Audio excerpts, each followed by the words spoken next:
Student, this is time your Hindi class. I am your Hindi teacher S के उपाध्याय। कल के lecture में हम लोगों ने क्षितिज गद्यखंड चैप्टर 1 दो बैलों की कथा के बारे में पढ़ा के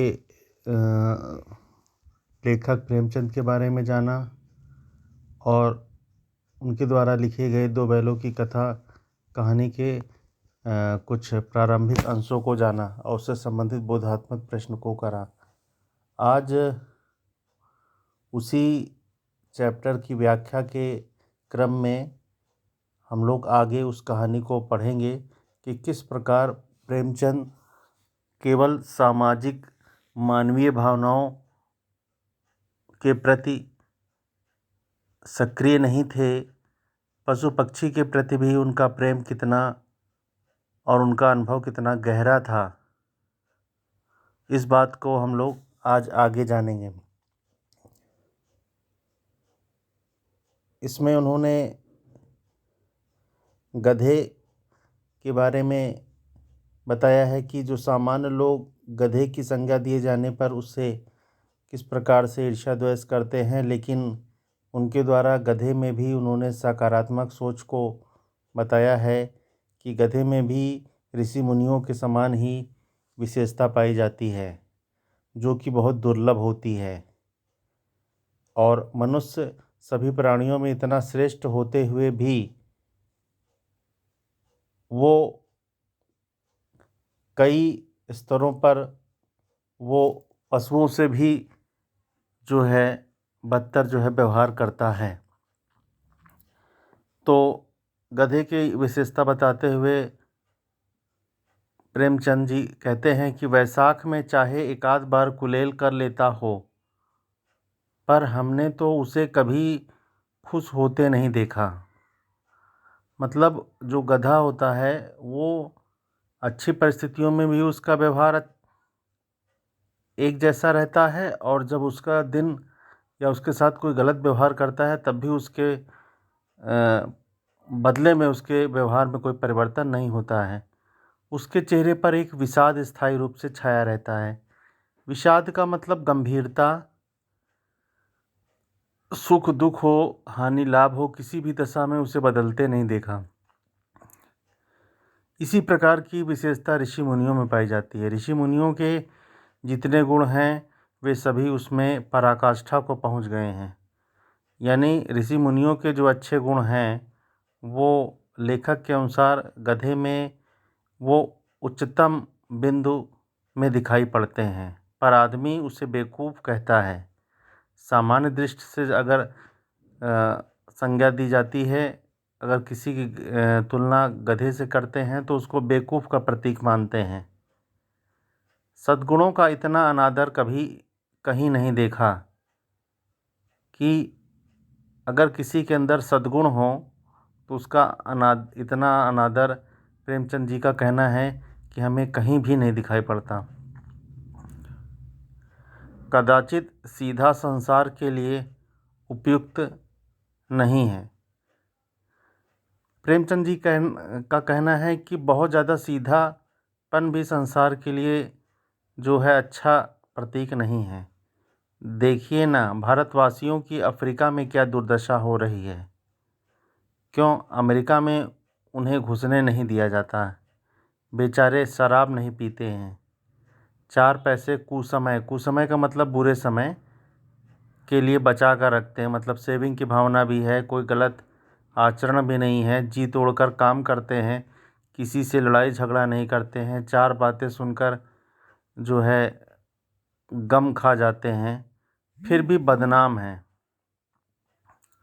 कहा जाता है कि वे जीवन के आदर्श को नीचा करते हैं। अगर वे भी ईंट का जवाब पत्थर से देखना सीख जाते तो शायद सभ्य कहलाने लगते हैं। यहाँ प्रेमचंद जी ने सभ्य होने की का परिभाषा दी है कि समाज में सभ्य वो व्यक्ति होता है जो जैसा आचरण करे उसके बदले में अगर वो वैसा आचरण कर रहा है तो लोग उसको सभ्य कहते हैं। अगर कोई व्यक्ति गलत व्यवहार के प्रति अच्छा व्यवहार करता है तो उसको बेवकूफ़ की संज्ञा दी जाती है। जापान की मिसाल सामने है। एक ही विजय ने उसे संसार की सभ्य जातियों में गण्य बना दिया। गण्य का मतलब गणना योग बना दिया, क्योंकि जापान ने भी लड़ाई में ईंट का जवाब पत्थर से दिया था। लेकिन गधे का एक छोटा भाई और भी है जो उससे कम ही गधा है, और वह बैल है। जिस अर्थ में हम गधे का प्रयोग करते हैं, कुछ उसी से मिलते जुलते अर्थ में बछिया के ताऊ यहाँ लेखक ने संबंध के रूप में बताया है कि बैल को बछिया का ताऊ बताया है का भी प्रयोग करते हैं। कुछ लोग बैल को शायद बेवकूफ़ों में सर्वश्रेष्ठ कहेंगे, मगर हमारा विचार ऐसा नहीं है। बैल कभी कभी मारता भी है। कभी भी अड़ियल बैल भी देखने में आता। अड़ियल का मतलब कि जो हम उससे कार्य कराना चाहेंगे वो काम को ना करे, उसको अड़ियल कहते हैं। और भी कई रीतियों में अपना असंतोष प्रकट कर देता है, अतः उसका स्थान गधे से नीचा है। अब लेखक ने जो इस कहानी में कथावस्तु बैलों के बारे में बताया है, इसमें लेखक दो बैलों की कहानी को लेकर के कथावस्तु बनाते हैं, जिसमें एक बैल का नाम हीरा रहता है, दूसरे का नाम मोती रहता है, और उसके मालिक का नाम झूरी रहता है। झूरी काछी के दोनों बैलों के नाम थे हीरा और मोती।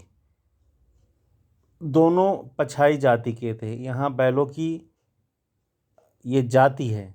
बैलों की विभिन्न, जैसे हर चीज़ों में जातियाँ होती हैं, पेड़ में, पौधों में, जानवरों में, उसी प्रकार से बैलों की भी जातियाँ हैं। तो वो जो बैल थे वो पछाई जाति के थे। देखने में सुंदर, काम में चौकस, डील में ऊँचे। डील का मतलब कद में ऊँचे, यानी ऊँचे बैल थे। बहुत दिनों साथ रहते रहते दोनों में भाईचारा हो गया था, यानी वो जोड़े में थे। दोनों आमने सामने या आसपास बैठे हुए एक दूसरे से मूक भाषा में, मूक भाषा का मतलब सांकेतिक भाषा में विचार विनिमय करते थे। एक दूसरे के मन की बात कैसे समझा जाता है हम नहीं कह सकते। अवश्य ही उसमें कोई ऐसी गुप्त शक्ति थी जिससे जीवों में श्रेष्ठता का दावा करने वाले मनुष्य वंचित हैं। दोनों ही एक दूसरे को चाट कर और सूंघ कर अपना प्रेम प्रकट करते हैं। कभी कभी दोनों में सींग भी मिला लिया करते हैं। विग्रह के नाते नहीं, विग्रह का मतलब झगड़े के नाते से नहीं, केवल विनोद के भाव से, यानी हंसी मजाक के भाव से, आत्मीयता के भाव से। जैसे दोस्तों में घनिष्ठता होते ही धौल धप्पा होने लगता है। इसके बिना दोस्ती कुछ फुसफुसी, कुछ हल्की सी रहती है।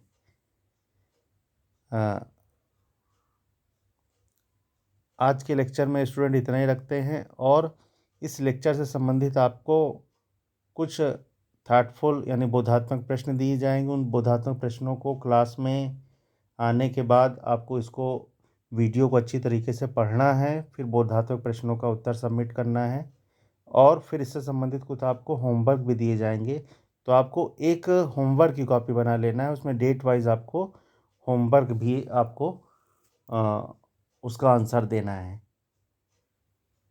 और जब आपको स्कूल में कहा जाएगा तो उसको सबमिट करना है। Thank you student watching my video.